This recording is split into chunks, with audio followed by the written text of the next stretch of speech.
सोलापूरकरांना प्रतीक्षा लागून राहिलेल्या आयटी पार्कसाठी ओडगी येथील पाटबंधारे विभागाची जमीन महाराष्ट्र औद्योगिक विकास महामंडळाला विनामोबदला देण्याचे आदेश बुधवारी निघाले। या आदेशामुळे पालकमंत्री जयकुमार गोरे यांच्या सहकार्याने आमदार देवेंद्र कोटे यांनी केलेल्या पाठपुराव्याला मोठे यश आले आहे। सोलापूरकरिता ओडगी येथे आयटी पार्क करण्याचा निर्णय झाल्यानंतर या आयटी पार्कला जागा मिळवून देण्यासाठी पालकमंत्री जयकुमार गोरे यांनी आमदार देवेंद्र कोटे यांनी शासन दरबारी मुख्यमंत्री देवेंद्र फडणवीस यांच्याकडे पाठपुरावा सुरू ठेवला होता।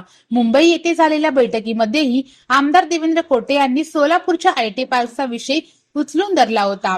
यावर मुख्यमंत्री देवेंद्र फडणवीस यांनी लवकरच सोलापूरच्या आयटी पार्कसाठी जलसंपदा खात्याची जमीन विनामोबदला महाराष्ट्र औद्योगिक विकास महामंडळाकडे वर्ग करण्याचा शब्द अधिवेशन काळात झालेल्या भेटीप्रसंगी दिला होता।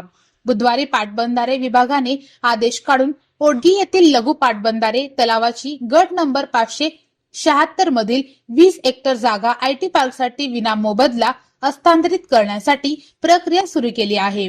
याबाबतचे पत्र लघु पाटबंधारे विभागाने महाराष्ट्र औद्योगिक विकास महामंडळाला दिला आहे।